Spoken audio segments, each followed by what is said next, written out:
Colleagues, it's the appointed time. We have a quorum. This is the sixth meeting. I call to order the sixth meeting of the Bills Committee on Supplementary Medical Professions Amendment Bill 2025. We have representatives of the administration already seated. Let's continue with our clause-by-clause examination. We completed scrutiny of page 86 of the marked-up copy. Let's move on to page 87 of the marked-up copy. Thank you. Please refer to page 87 of the marked-up copy. We were looking at the medical laboratory technologist registration and disciplinary procedure regulations. We have some amendments to Regulation 6. Basically, we would have restrictions on the practice of medical laboratory technologists. We have added sub-regulations 1AA and 1AB, basically allowing Chinese medicine practitioners to make referrals to MLTs. Subregulation 1AA says a medical laboratory technologist must not perform any tests for the purpose of medical diagnosis or treatment unless the test is on referral by a registered medical practitioner. But there are exceptions, which are stated in subregulation 1AB. If the technologist is a CMHHK, Chinese Medicine Hospital of Hong Kong technologist providing services that are authorized by the Chinese Medicine Hospital of Hong Kong to a CMHHK patient, a CMHHK Chinese medicine practitioner may make referrals to an MLT, and an MLT may perform the tests on referral. Or B,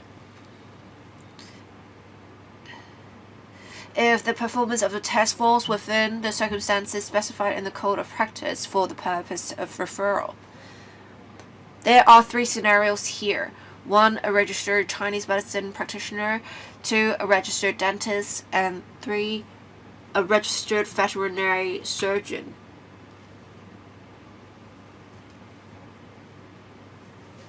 Now, in 1, we talked about a registered Chinese medicine practitioner. This we have elaborated on earlier.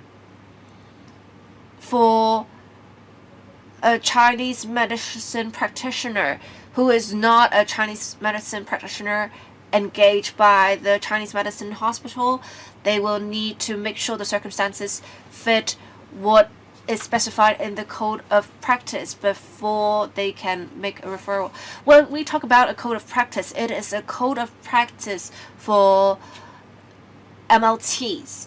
Do we need specific provisions in the Code of Practice for Chinese medicine practitioners as well? That is definitely necessary, and we are drafting the amendments to the relevant Code of Practice at the moment. As mentioned before, the referral arrangements and the potential revisions to the codes of practice will be announced within the 1-year grace period. Professor Chen Kwang. Thank you, Chair. I have some questions on this issue. Have meetings been held with the boards of both the MLTs and Chinese medicine practitioners? How many times have they met? What is the progress of discussions at the moment? Mr. Lei Mack, we coordinated some meetings to be held between the MLT board as well as the Chinese Medicine Council of Hong Kong. But as some deputations said at the public hearing, it takes time, but this is being followed up on. We have a timeline promulgated. We have a target time frame, and I am very confident that they will be able to achieve the outcomes in time. I believe the Secretary would like to say something. Yes, Secretary. Thank you. Well, the MLT board in March met with the Chinese Medicine Practitioners Board. And at the board meeting, they have talked about the specific arrangements or potential arrangements, and they have already established some working groups for preparations. For the physiotherapists working group, several meetings have already been held. For radiographers, their specific working group will hold meetings to draft up the referral arrangements, and they will maintain liaison with the Chinese Medicine Council of Hong Kong to see how coordination can be achieved. I have some follow-up questions, Chair. I know that for the Chinese Medicine Council of Hong Kong, they have a 1-year timetable, but are the other boards aware of this? Yes, all boards are aware of this. Thank you, Ms. Lillian Kwok. Well, I was a bit slow. I believe we already went over some of the regulations I wanted to talk about, and I believe we raised this issue earlier on the specified personnel or specified persons being defined, and I think we have yet to see such definition. If the definition is not in the regulations, can the administration make sure to define such term? Thank you. Mr. Lee. Thank you. Well, we actually haven't touched on the specific regulations just yet. When we get to part or Schedule 4, we will see what the specified persons are. Excuse me, Chair, even in Schedule 4, they just talked about different professions. But I think, to be clear, perhaps in Section 29 mentioned earlier in the ordinance, we should refer to the persons in Schedule 4 to make the reference clear. Well, we can review the drafting. Thank you, member, for the suggestion. Alright, I actually have a question here also. For Regulation 6, for Regulation 1, a medical laboratory technologist shall not practice without supervision unless his name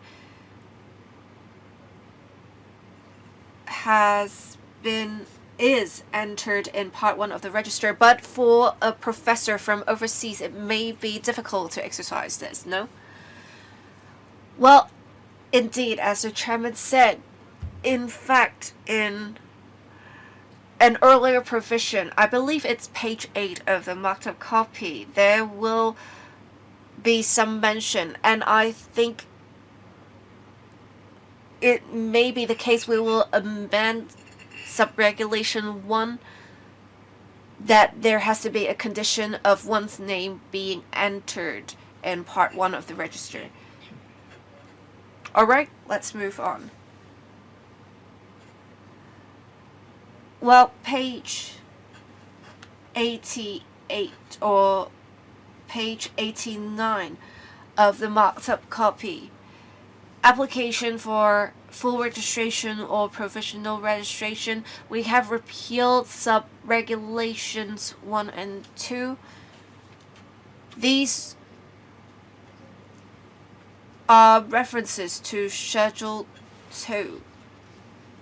As we will have applications in specified form, the forms are no longer needed in the schedules.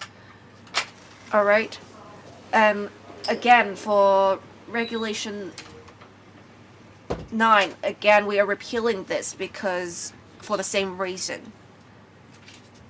For page 91 of the marked up copy, examinations, we have made an amendment to say instead of determines subject to the approval of the council.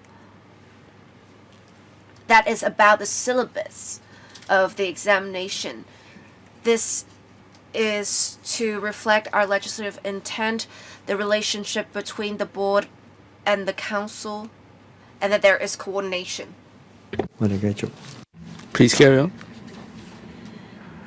Page 0092, we delete section 12, and page 0093, we delete section 14. That's because we don't really have to specify the form in the ordinance. Page 0094, section 17 of the subsidiary legislation, that's about the PIC, Preliminary Investigation Committee. This is intended to allow the board to establish more than one PIC to cope with the workload. In subsection 1, we delete certain wordings in such a way that the board will not be confined to one single PIC, and the board can actually establish one or more PICs, and the composition would be the same as provided for in subsection 1. Subsection 3, Schedule 5 applies to a preliminary investigation committee. So that's about the work of the PIC. So the PIC will be sticking with the procedures applicable to PICs. Please. Page 0095 is about submission of complaint or information. Here, as we said a moment ago, if a complaint is received, what's going to happen? In section 18, we have amended subsection 1. That's basically textual amendment. And that's in connection with section 22 of the principal legislation, and the matters for which the hearings can take place. The only thing we've added is subsection 1b. We have made this clearer. This information is received in respect of an applicant for registration as an MLT with full registration or provisional registration to any one or more of the matters referred to in section 13.3. This is to put things beyond doubt. Please carry on. Page 0096, section 19. This is similar to section 18. We are trying to put things beyond doubt, what the complaint is all about, similar to section 18. Page 0097, we amend section 21.1. Page 0098, section 22, no inquiry to be held if after reviewing the information, the PIC were to decide to dismiss the case, it can dismiss the case. And section 22 has been moved on to subsection 1b for more clarity, Section 22.2 is about the arrangement for a hearing. So it's more appropriately put under Section 23. Page 0099, that's 1AA. That's the one moved across from Section 22. Section 23.1, we've deleted certain wordings, and this is similar to what was said before in connection with the specified form. Now, my question is, what is the current way of operation? It seems that each member can take part in the hearing. It can be 8 to 9 people, and some of them may serve out their term within 1 or 2 months. And you have to keep them on as the hearing member to finish the hearing. And the more,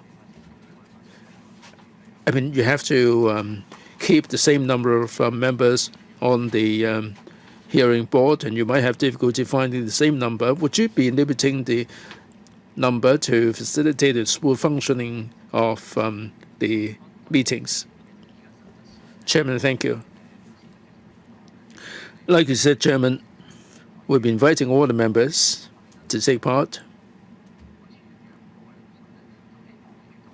And the more members taking part, the better, because that would be sufficiently representative.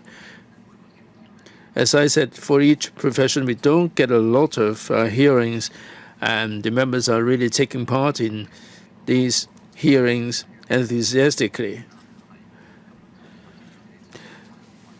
You said, Chairman, some of the members will be nearing the expiry of their term. The Secretariat would pay particular attention to this. So administratively,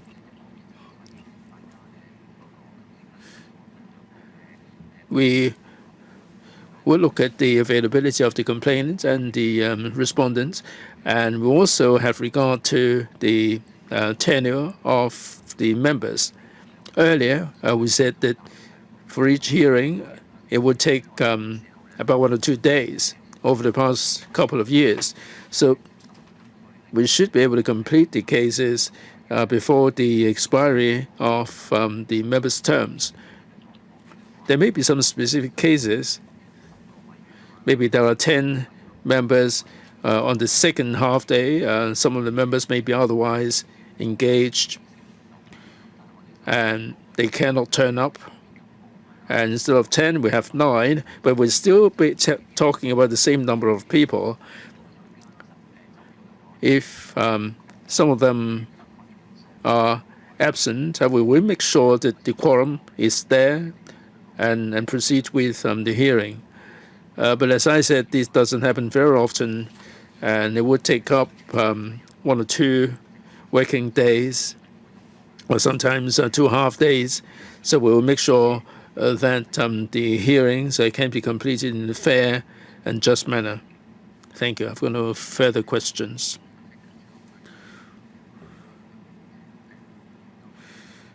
(0099), Chairman, I've already got this out of the way. Page 100 of the marked up copy, that's Section 38. We amend the wordings to say full registration or provisional registration. Please turn to page 101 or 102 in the English version, and this is similar to Section 38. Again, we change this to full registration or provisional registration. 0102, Section 42, that's page 0104 in the English version. We put specified form here. Page 103, That's 106 in the English version. Section 44, there are some amendments there. This is only a change of wording. We allow the committee to have more than one legal advisor instead of just one single legal advisor.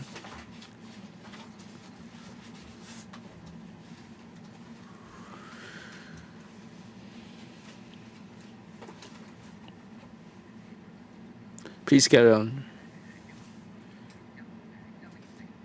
Page 104 to 124, they are the forms that we propose to delete. They have to do with the register, the format of the register, the certificate of registration, the summonses, and with these deleted, we can now turn to 0124.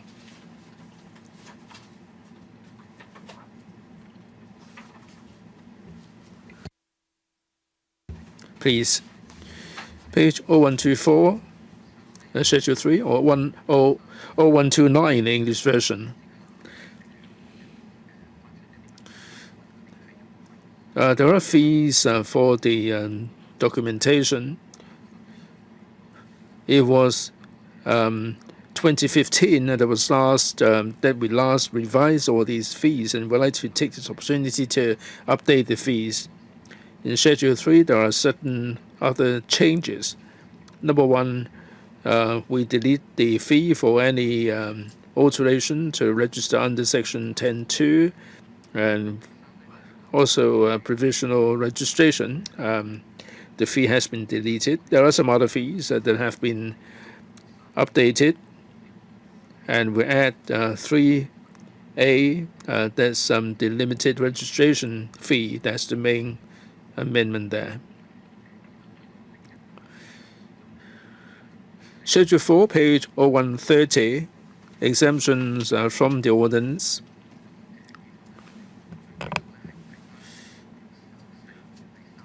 Mainly item 3 of Schedule 4 and also 3A.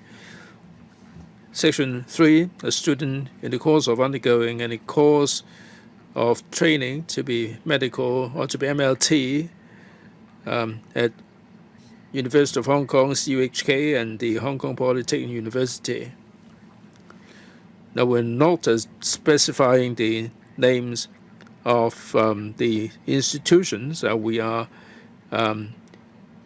putting specified in Schedule 1 to the dentist registration ordinance, or in medicine at the university specified in Schedule 1 to the medical registration ordinance, or in dentistry at the university specified in Schedule 1 to the dentist registration ordinance.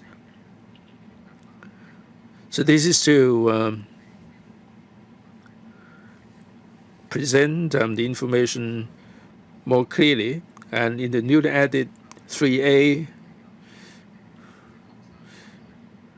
a student in the course of undergoing any course for the program that is for the conferment or award of relevant qualifications, then these students would be exempted. And if a council is considering whether to recognize a certain course, then these students will also be exempted. Please carry on. There's some amendments to Schedule 4. If members please turn to page 128.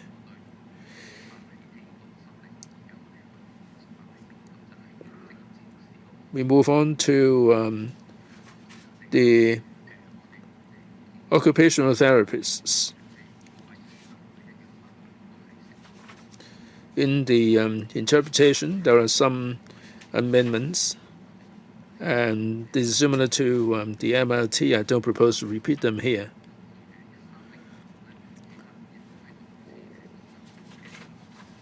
And page 132,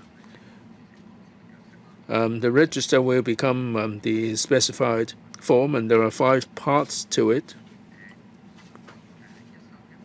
131. Also, like the MLT bill, the recognized qualification, the council can specify the qualification by notice published in the Gazette. Page 132, for the OT, occupational therapist, section 5. There's about different parts of the register. Part 1 and 2 are the local qualifications, and they have different experience. And section 5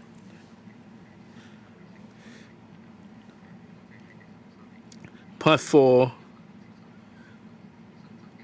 and Part 5 are for the temporary registration, and the other one is for the provisional registration.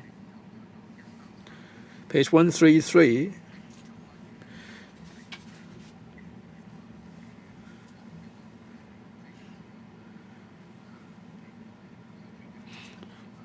There's the direct access to the OT without referral. Section 6 is the restrictions on the practice of Part 2 and Part 3 occupational therapists. Here we add subsection 3. An OT must not provide any service unless the person is on referral by any of the following persons. And these people are a registered medical practitioner and a registered Chinese medicine practitioner. We have to refer back to section 4.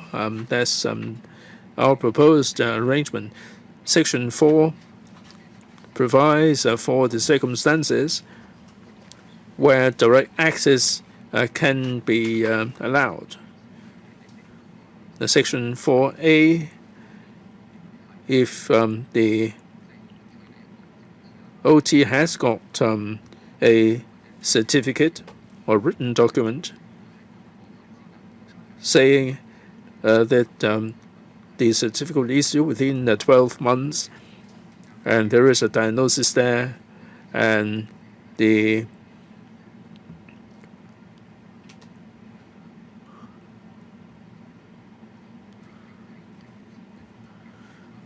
this page 133, we mentioned the registered CMP or registered medical practitioner, and in 4A2 provide services only for the diagnosed condition, and 4B, the condition of the person is of a kind that is recognized by any clinical protocol as a kind for which the service of an OT may be provided without referral. And C, the person is enrolled in a cross-disciplinary collaboration arrangement of the Primary Health Commission. And in that case, an OT may provide the service without a referral. And D, this is a reflection of the code of practice, whereby there are some exceptional circumstances. Now, if there is an emergency situation, or for the purpose of, as I said, for emergency situation or for the purpose of community services, and this is a reflection of the current arrangement under the code of practice for the OT. Professor Chen, Chairman, I'd like to clarify for the registered CMP that this has to be referred by the registered CMP. A CMP can write a referral letter, or there is a diagnosis like a sick note, a receipt, and the OT, if this is issued within the last 12 months, and OT can offer treatment to the patient. 需要 So it doesn't necessarily take the form of a referral letter. And then within that year, the professional responsibility for the provision of service will be taken up by the occupational therapist. Are you going to reconsider the word protocol? Well, it's not reflected in the Chinese version. But in the English version, the word protocol will be replaced by guideline. Bracket 5, bracket 6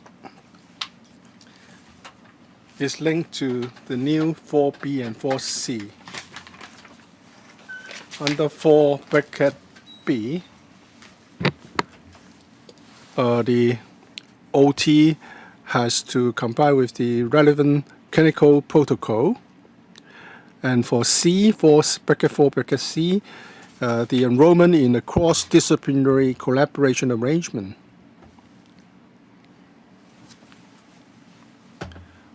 For D bracket 1, emergency situation, is it determined by the occupational therapist council? How can ordinary people know that it is or an emergency situation or not? How can people know that something is an emergency situation? Well, the code of practice is an open document. After the commencement of new ordinance, if they have specified the relevant circumstances in the code of practice, then we'll work with them to see how we can inform the public by way of certain publicity.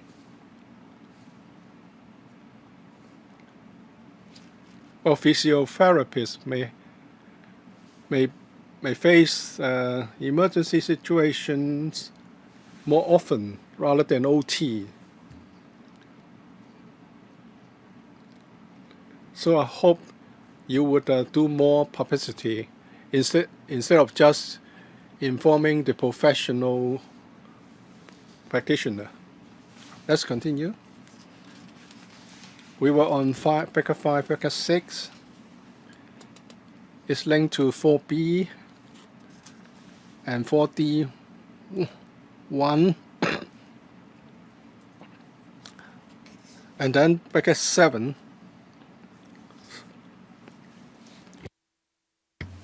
Certain definition, clinical protocol, or 臨床指引 in Chinese, means a clinical protocol.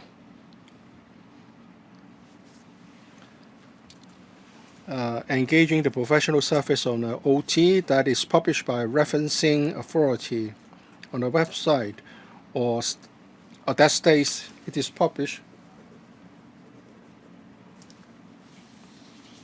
for the purposes of sub-regulations, clinical guidelines.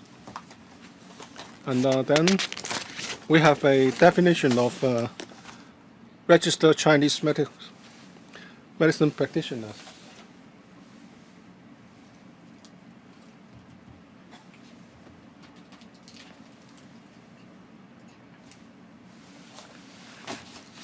We have going to also change the title that it is application for full registration under section 7.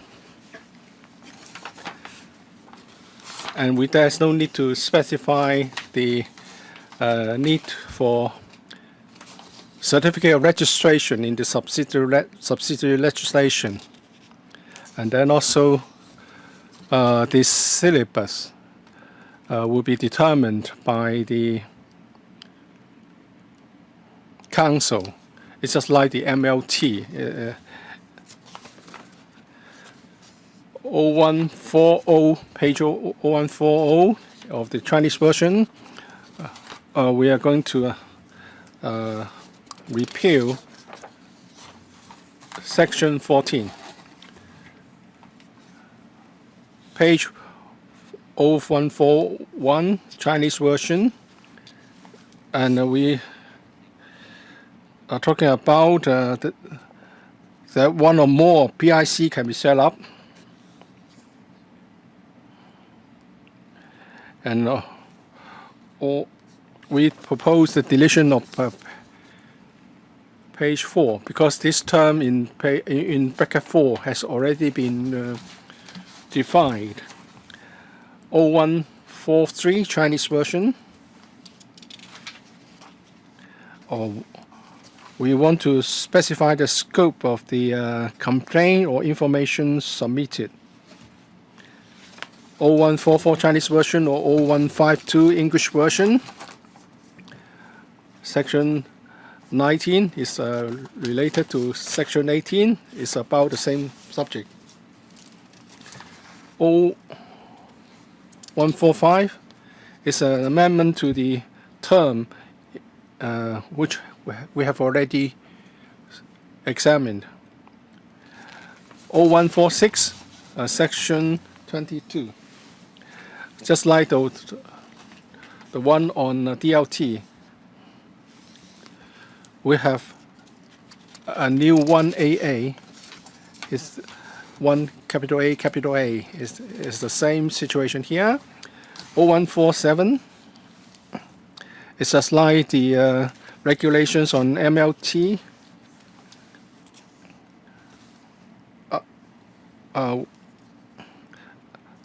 22 becomes a new bracket 1AA, and we also updated the reference of the term applicant for full registration and provisional registration. 0148, 0149 is just like the regulation for MLT. The registration means applicant means applicant for full registration or provisional registration. 0150 Chinese version, a change of the term. No, instead of prescribed form, it's going to be specified form. And then for legal advisor, we have a change to the wording in that more than one legal advisor can be appointed. From 0152 to 0173, there are certain prescribed forms which are going to be repealed. And then there's 0170 fees. It's the same as MLT's case, so I won't repeat the same points. And then next page, exemption from the ordinance. Again, the same situation as the MLT's case. We refer to exemption granted to a student undergoing any course in medicine at a university specified in the schedule. And next, members, please refer to 0178. It's a subsidiary legislation for optometrists.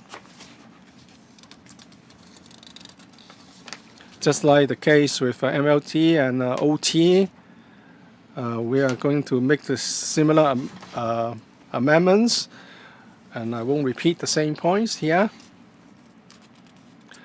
0180, the original section 3, and instead of prescribed form is now going to be in specified point, and also the reference is to be expanded to refer to applicants for full registration or provisional registration. And the Council may, by way of a notice in the Gazette, prescribe the relevant qualification and experience required and for different parts of the register. So similar amendments like those for MLT and OT. And we also take a look at bracket 5. Perhaps we can add a new 5A, because at present 5 is not very clear as it is.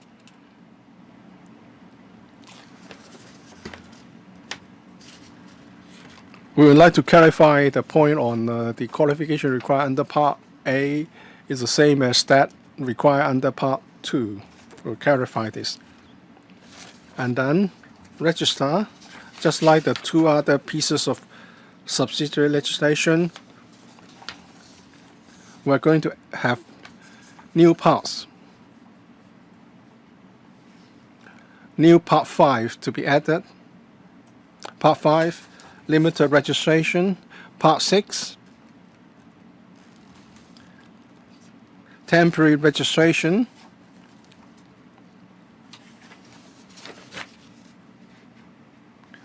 And the original Part 4 is on provisional legislation. Page 183, Chinese version. We set out the circumstances under which the register automatus name can be entered in Part 1 instead of Part 2. This is a consequential amendment to those made to Section 5. 184, Section 7. Here we also specify that is for full registration. And we have also deleted the reference to registered dentist, because it's already been defined. And then for certificate of registration and provisional registration, the relevant section can be deleted because we no longer use the prescribed form. And also next, examination. The syllabus is to be determined by the board, subject to the approval of the council. And then the next, Section 12, it can be deleted because it prescribed related to the prescribed form. 192 PIC, Section 17. That's a similar amendment. The board is authorized to establish more than one PIC. And Schedule 5 applies to all PICs. Page 190,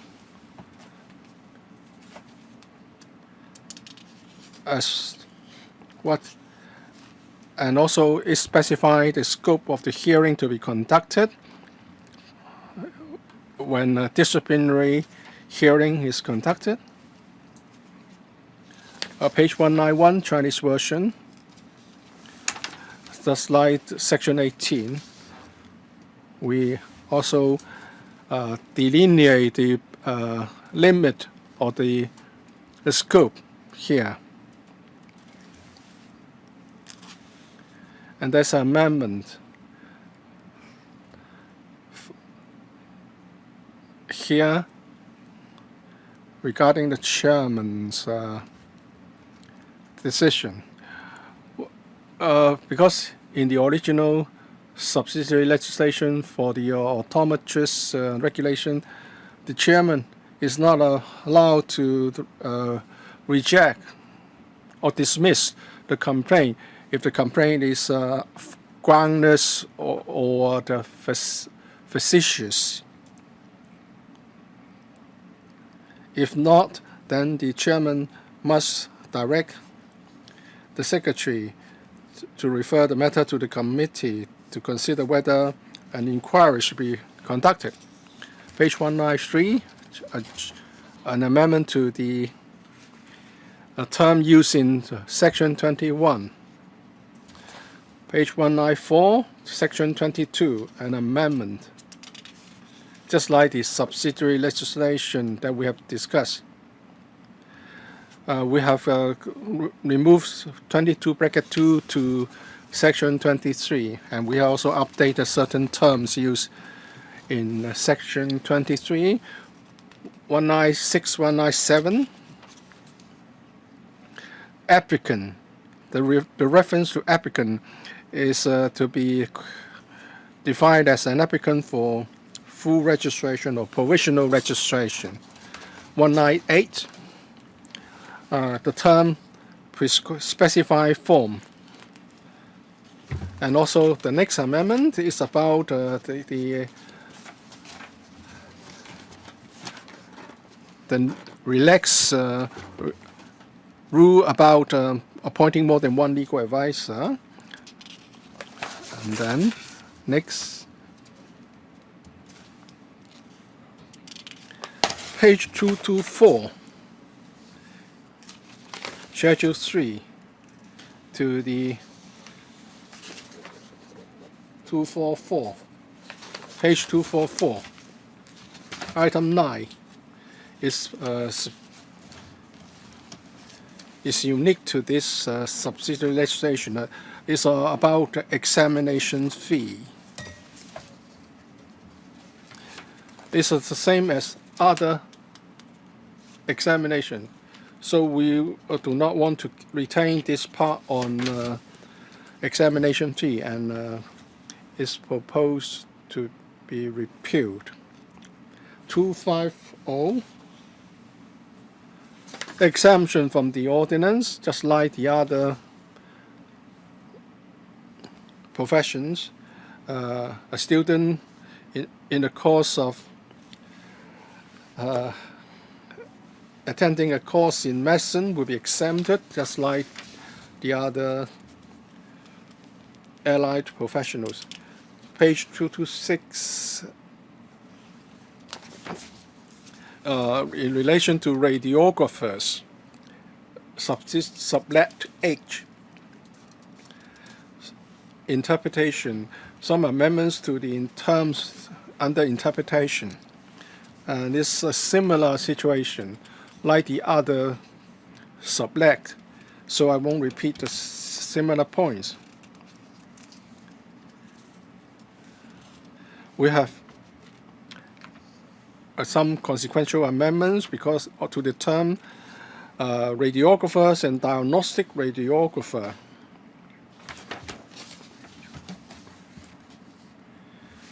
And we have deleted the definition of chiropractor because we are going to have a new term, register chiropractor, and we're also going to introduce new definition of register CMP and register chiropractor. And also let's turn to register, section 3. Just like the other subsidiary legislation that we have discussed, we have introduced new provisions on limited and temporary registration. But they have a special category for category T for the diagnostic radiographers and category T for therapeutic radiographers. And then the next, the insertion of the word full registration. And for the council to specify qualification experience, there's a new arrangement, just like the other professions.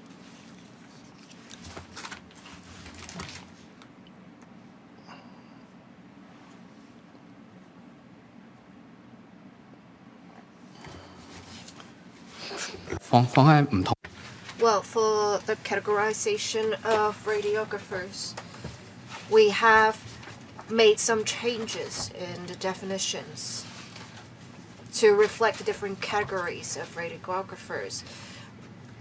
This is a consequential amendment to the amendments we made in Section 6 of Chapter 359H. Page 232 of the Chinese marked up copy, we have a new subsection 4 here, because for limited registration and temporary registration, we have these new pathways. So the council is to determine on the categorization of a radiographer based on these new pathways as well. Please proceed. Next page, section 8. Like we did for other regulations, we will have categorization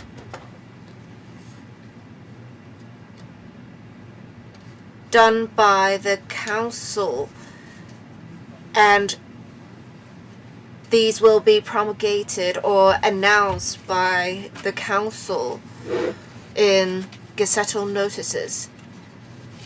Except for Part 5 and Part 6, there are some specific arrangements.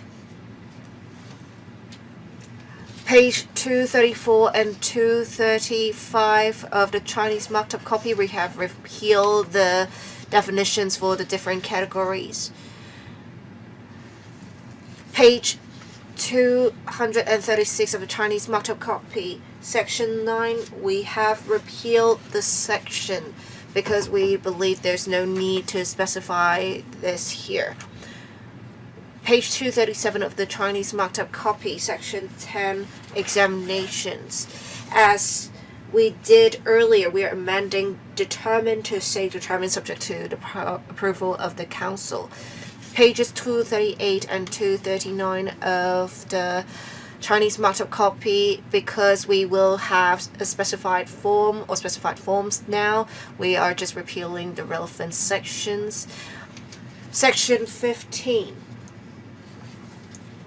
For the subsections 1, 2, and 3, there were restrictions on the practice of radiographers. There may be different kinds of personnel supervising their workings, and we are making amendments to allow for the referral arrangements by the CMPs, and the amendments are similar to what we had for MLT, so I will not repeat them here. Please proceed. Page 242 of the Chinese marked up copy, we have made a change to the definition of complaint. We actually touched on this change earlier. What entails a complaint, basically. And this is a change that already appeared before, so I won't talk about the details. Section 20. Again, the board may establish one or more preliminary investigation committees, just like some amendments we had before.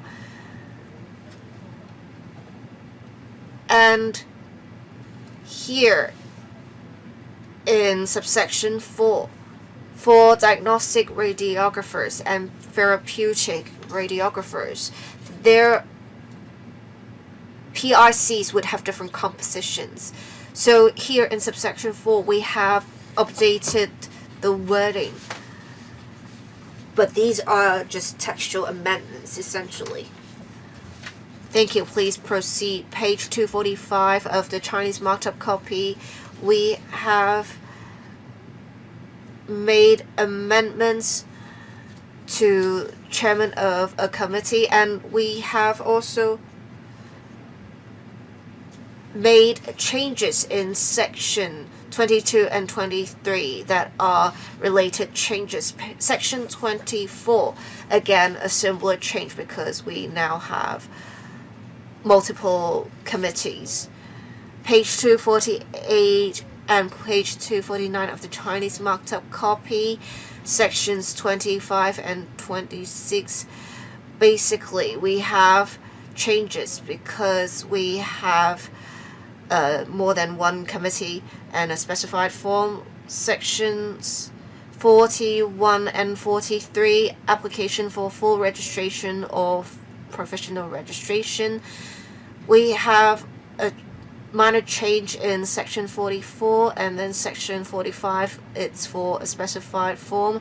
Section 46 is to allow us to have more than one legal advisor, and it's the same for section 47, 48, 49, and then after that we will have a number of forms repealed.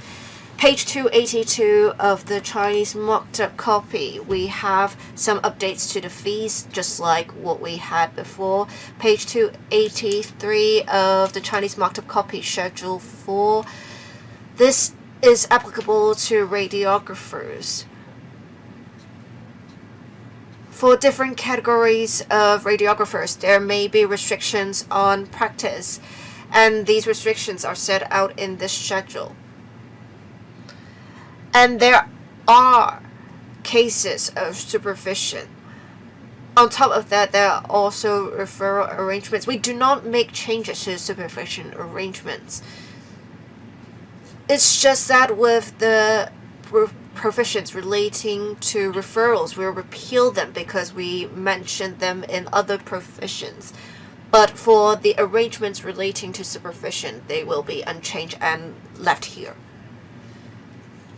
So it basically would be set out in the codes of practice, right? Will there be a specific schedule in the codes of practice for reference? We will. We will set them out in detail in the codes of practice. All right, thank you. For Schedule 4, all the way up to page 288 of the Chinese marked up copy, we have repealed the referral arrangements. We have only left in the supervisory arrangements. And then page 289 of the Chinese marked up copy, we have exemption from the Ordinance Schedule 5. And for items 4 and 5 in particular, we have for students in the course of undergoing any course of medicine or a related program, we have some exemptions. We have only added, in particular, a new item 2A, a registered dental hygienist or dental therapist. We talked about at earlier meetings. We have new registration regime for them that is set out in Dentist's Registration Amendment Bill, and this item 2A is to come into effect when the provisions in the Amendment Bill for the Dentist's Registration Ordinance comes into effect. For the Department of Health's personnel, they also have dental surgery assistants. Dental surgery assistants also need to make use of equipment, so we will introduce an amendment later to item 2A here. All right. Page 292 of the Chinese marked up copy. We already completed scrutiny of Chapter 359H. We are now getting to Chapter 359J for physiotherapists. Section 2, interpretation. The amendments to the interpretation are similar to those in other regulations, so I will not repeat them here. Page 294 of the Chinese marked up copy.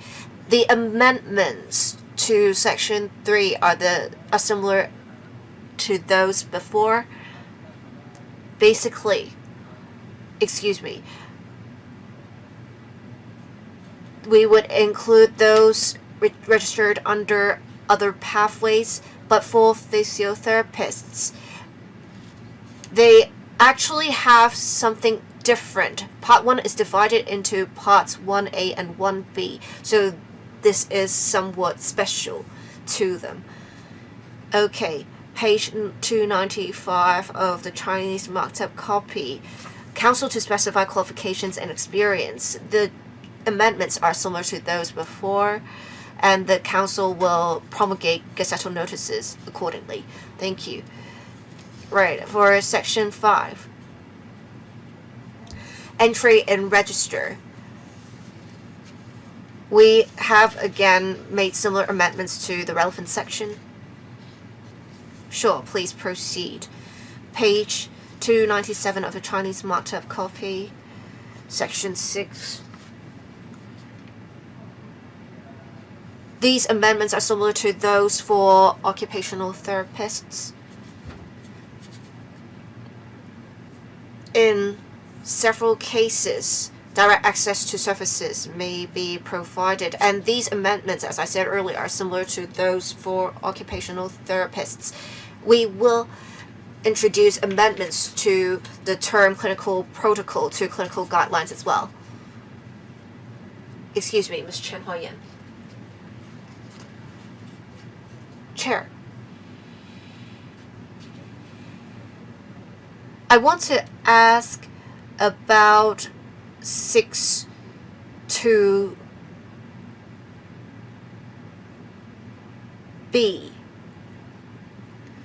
So here it says, well, 62AB, that sets out the diagnosis of the person's condition. But we heard during the public hearing that the condition may involve different body parts. When we talk about sets out the diagnosis, it may be restrictive because it only specifies a single part.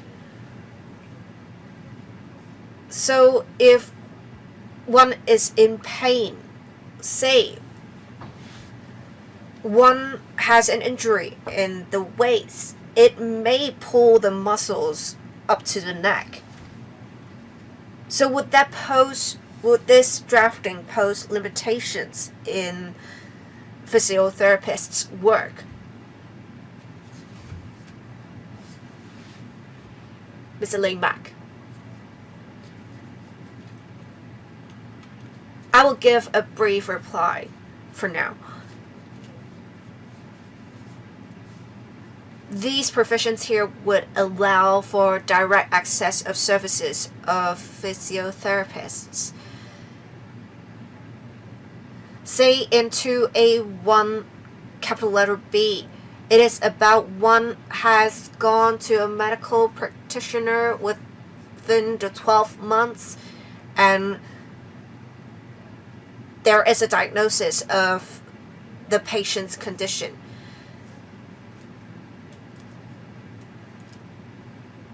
But I think more cases would fall into small letter B, the scenario in small letter B. The condition of a person is of a kind that is recognized by any clinical protocol or in future clinical guidelines as a kind for which the service of a physiotherapist may be provided without a referral. So this will not be limited to the specific body part. We will also spell out in the clinical guidelines the arrangements. We will already have the first draft available for discussions this month. So it should say what would happen in future.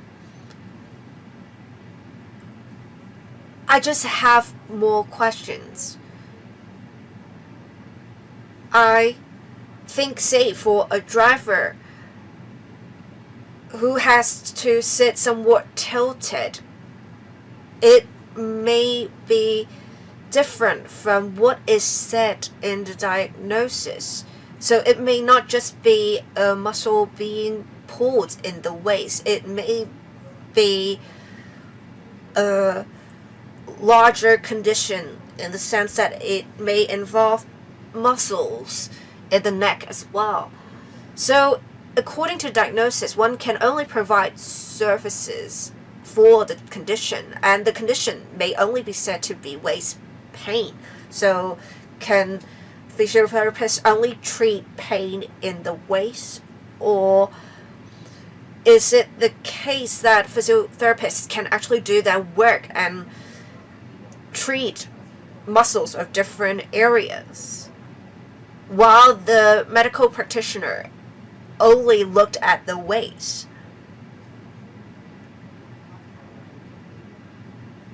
I mean, sometimes with more probing by the physiotherapists, they may talk about not just pain in the waist, they may talk about pain in other areas as well. So can physiotherapists also check out the other parts? Well, I would say this. Say for 2A1, physiotherapists can provide treatments for the specific conditions, but whether the parts have to be limited to those spelled out in the diagnosis, I think the PT board can have further discussions with other professions, or maybe within their profession as well. I think that's what you're saying. Well, Chairman, you're in a profession as well. I would say this. Say if the next day you see you have pain beyond what is pain in the waist, say in your shoulders or neck, as a citizen, I wouldn't want to see a doctor again for pain in the other parts, right? And if we are talking about for the council code of practice, according to Ms. Elaine Mack, if we do not meet the condition in A to have a diagnosis of a condition, one can also fall into B. I mean, small letter B. The condition is a kind recognized by the clinical guidelines, and that would be all right. I think citizens are very concerned about the relevant arrangements. Well, I think we can have another another representative of the administration supplement my answers, but I think the general principle is that a citizen must have seen a doctor for the condition before. As for which body part is involved, I think it involves professional judgment, and I think maybe a citizen can seek guidance from physiotherapists. I would say this: if the diagnosis is pain in the back, say sciatica, and for sciatica, it actually may involve pain in multiple parts. I think the medical profession is well aware which body parts may be in pain with sciatica.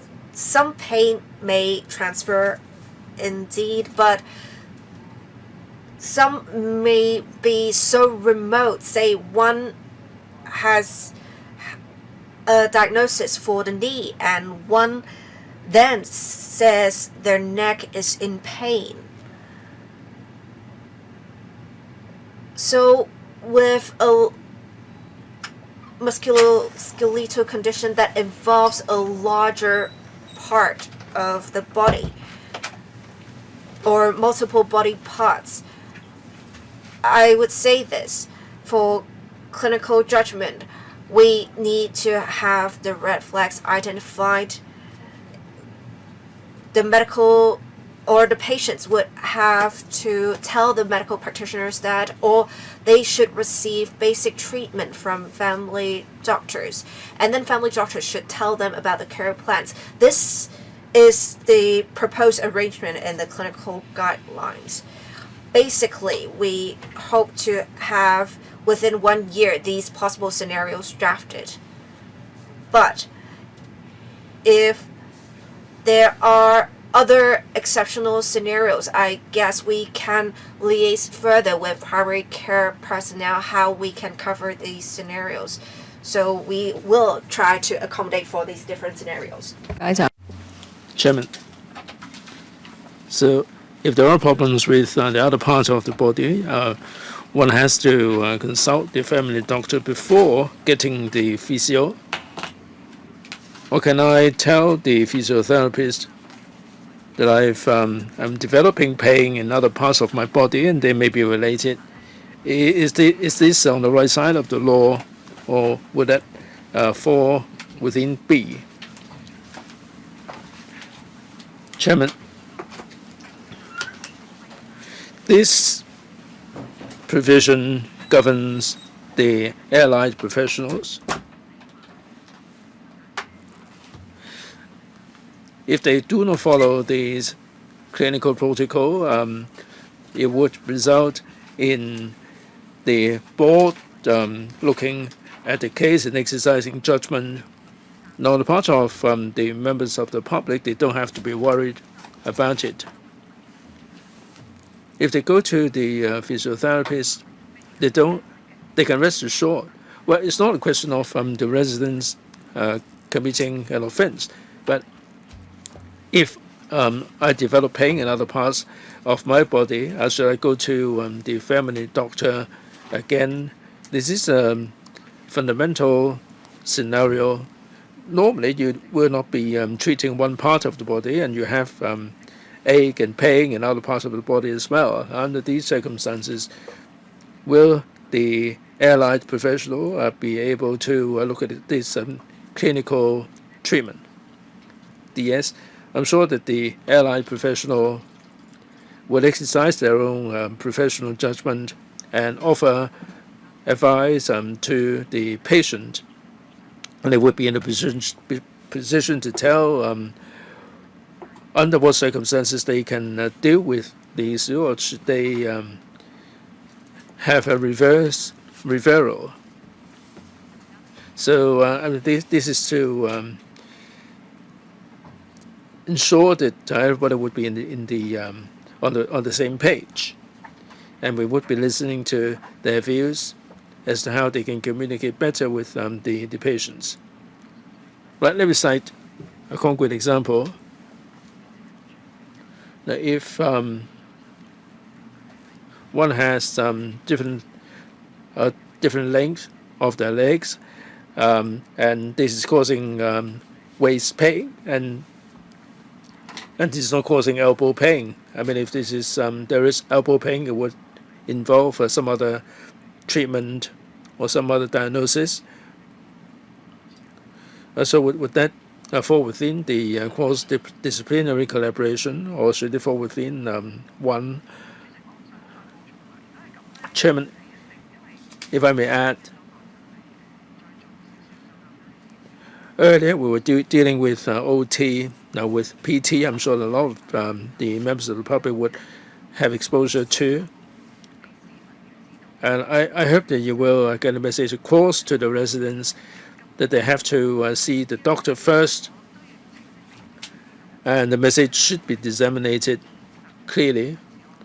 For emergency, like the example I quoted, a sprained ankle, in emergency situation, it would be different. I know that you will be communicating with the profession, but I think you can start with the publicity sooner rather than later.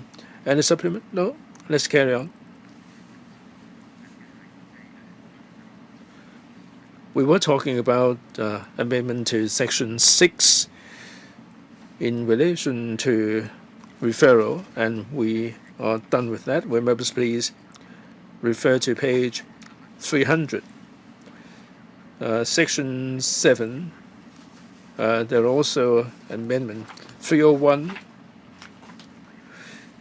We delete certain forms. It's Rebecca Chen. Sorry, I omitted one point. The clinical protocol, now they are clinical guidelines instead of protocol. What is the content like? You don't have anything at all at the present moment because you have to talk to the profession. So we have to wait until the bill is enacted before we get to know about the content. They are concerned whether there will be any room for amendment at that stage because there is nothing else and nothing on paper at the moment. Yes? Or any preliminary clinical guidelines? Yes, basically, we are dealing with the musculoskeletal issues in the primary health guidelines. We do have some of the details there. But if you have to deal with the neck pain and shoulder pain as well, and we are trying to identify the red flags or symptoms to notify the doctors about. The Physiotherapy Association or unions, they are represented at the meeting. The board and council are also represented. They are looking at this. We are looking at this direction for the time being. The other thing is they have to get into the directory, and they have to be paired with the family doctor, and they are moving in this direction. As we have further meetings, we would suggest that they should start communicating with the stakeholders in their profession instead of confining everything to the field representatives. Ms. Chen, the profession is concerned about the guidelines, and they are concerned whether this would be too stringent. Now, as a result of your discussion with the professions, you don't have to come to the panel, or you can just let us know somehow about the sentiments of the professions regarding the guidelines. They are concerned about this. I know that you have done a lot of consultation, but there are still some, as we heard from the public hearing, there are some views that they were expressed. I know that you are working very hard on that.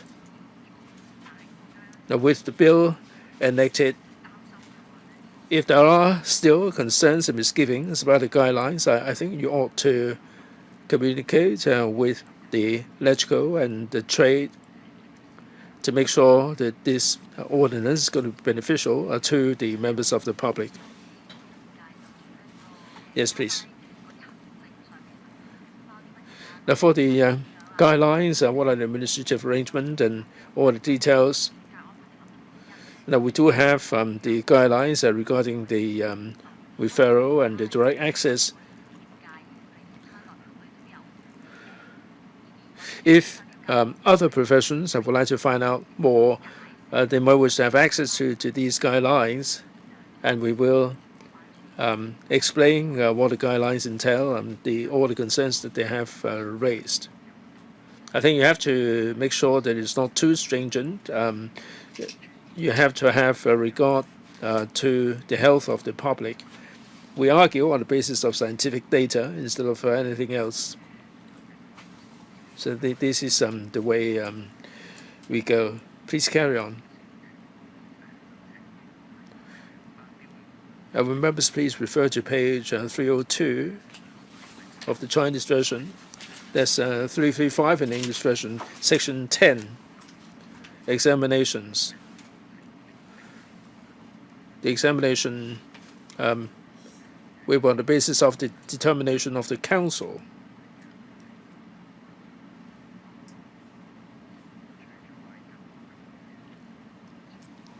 Other than the emergency situation, you have other amendments.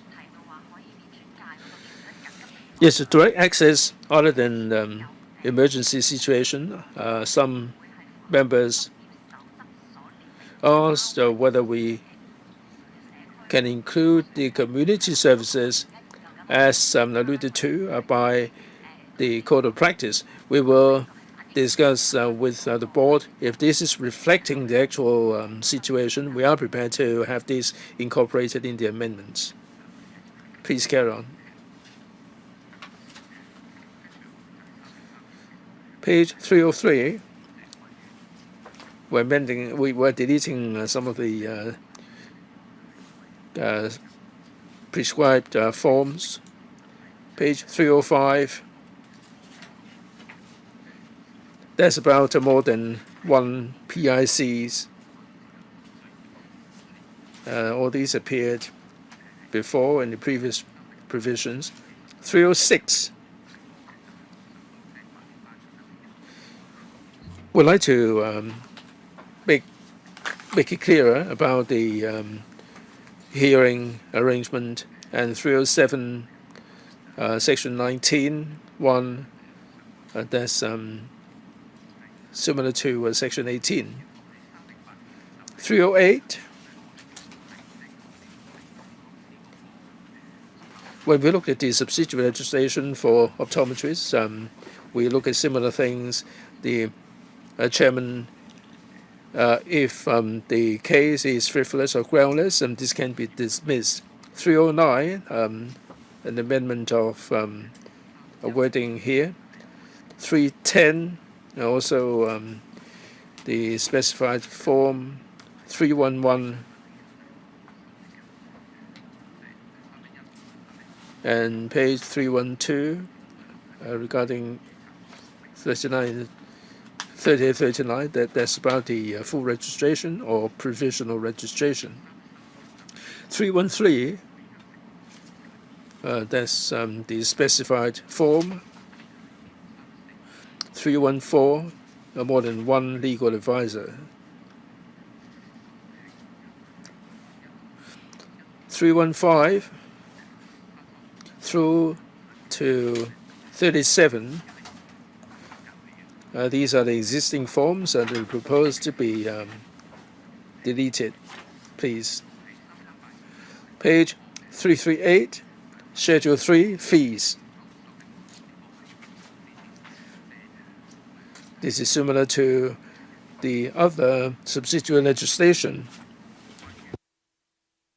339, exemptions from the ordinance. Again, this is similar to previous provisions. And we are referring to the dentist registration ordinance and the medical registration ordinance. So much for subleg J regarding the physiotherapists. Page 342 onwards are the corresponding or the consequential amendments. All these consequential amendments, most of them happen because we changed the title of the ordinance from Supplementary Medical Professions Ordinance to Allied Health Professions Ordinance, and we need to update the relevant provisions as a result of these change. First, page 344, the Inland Revenue Ordinance.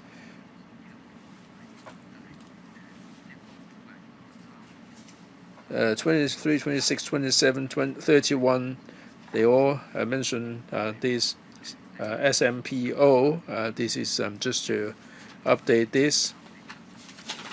347, under the Medical Practitioners Ordinance, there's also reference to the SMPO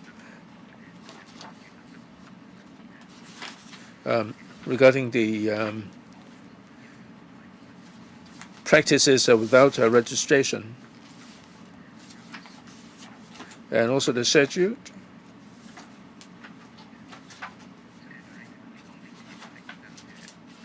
Yes, Chairman, this is in Schedule 1. Yes, schedule to become Schedule 1. Page 351, Massage Establishments Ordinance, and there is also reference to SPMO. It become Allied Health Professional Ordinance. 357, Employees Compensation Ordinance.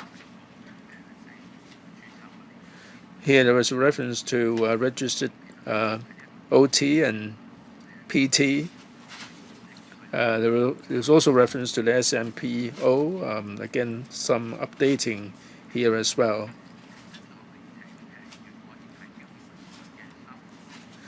Page 362.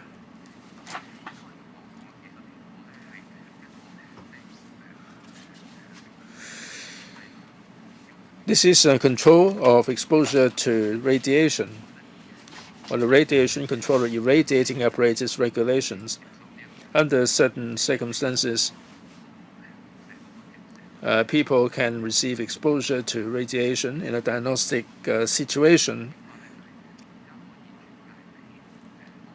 Here, for referral to radiographers, Section 14.1, they include the dentists and doctors.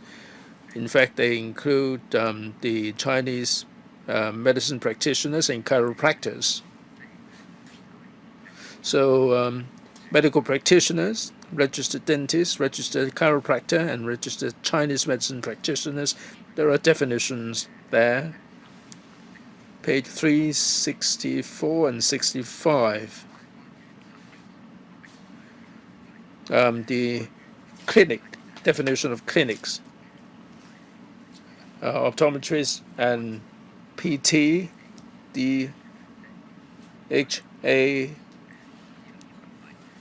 There is reference to the SMPO. We update these to Allied Health Professional Ordinance 366. Definition of medical treatment. Again, there is a reference to SMPO. Some updating there.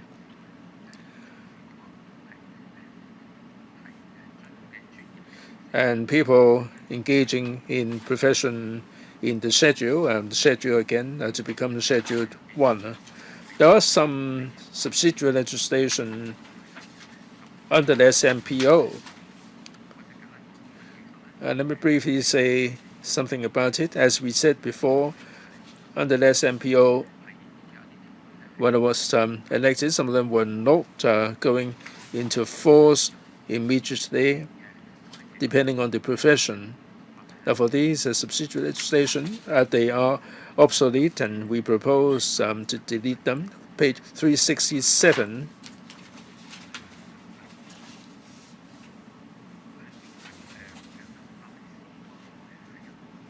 Subsidiary legislation C, that's the commencement date, that has become obsolete. 368.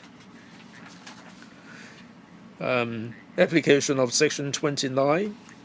Again, this is proposed to be deleted. 369. A whole series of legislation are mentioned regarding the commencement or application of different professions. So, subleg E, also obsolete. This can be deleted. 370. That's for the optometrists. Again, this will be deleted.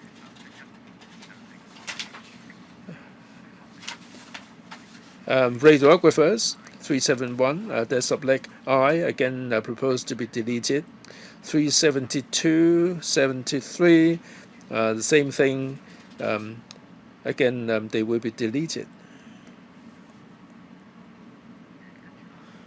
Moving on now to page 376.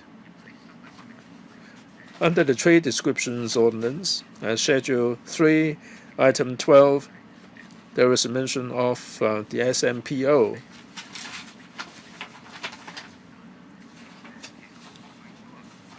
And there is also a mention that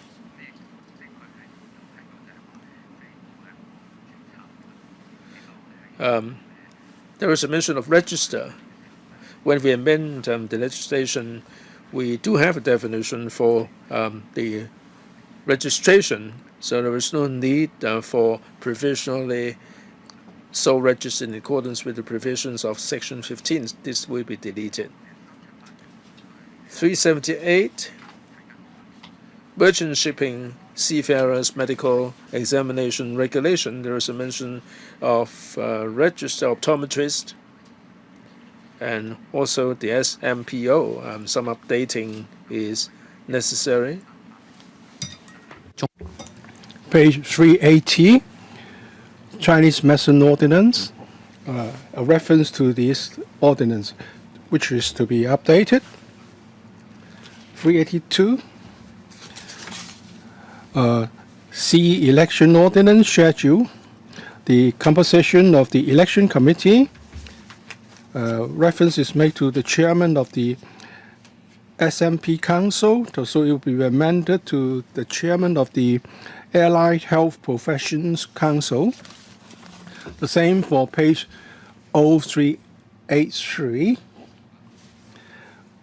Old 385, Race Discrimination Ordinance, a reference to the SMPO, which is to be replaced by the updated title, AHPO.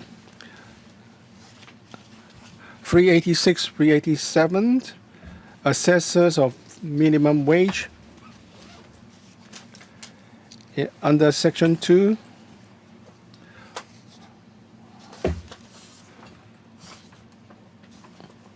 the definition of employee, reference is made to OT and PT, and therefore the reference to the SMPO, which has to be updated. Next, a reference to physiotherapists and occupational therapists, and the ordinance SMPO is mentioned, and we have to update this. 390, a reference to optometrists.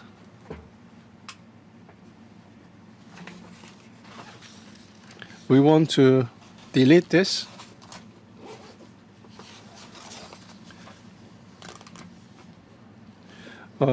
Because the arrangement now applies to all optometrists, not just those registered under Part 1. Next, Private Healthcare Facilities Ordinance, and updating the name of the title of the ordinance. 395, the same. A reference to optometrists.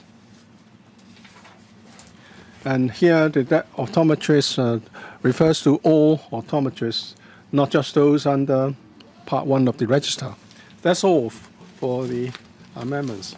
So we have completed the cross examination. Legal advisor, is the English version okay? Apart from the issues raised in our letter to the administration, we have scrutinized the English version of the bill and find it okay. Also, there are certain matters to be followed up with the administration, including the provision of additional information after meeting, the CSA, draft CSA, to be proposed by the administration. Such amendments should be submitted to members for reference. Members, if you want to propose your own CSA, and if you want to propose such, please do so by the 5 p.m. the 11th of June for reference. I don't think we need another meeting unless members find the information provided after the meeting problematic. So we're going to inform the administration subsequently about the date for the resumption of second meeting. Thank you, members. Meeting's adjourned.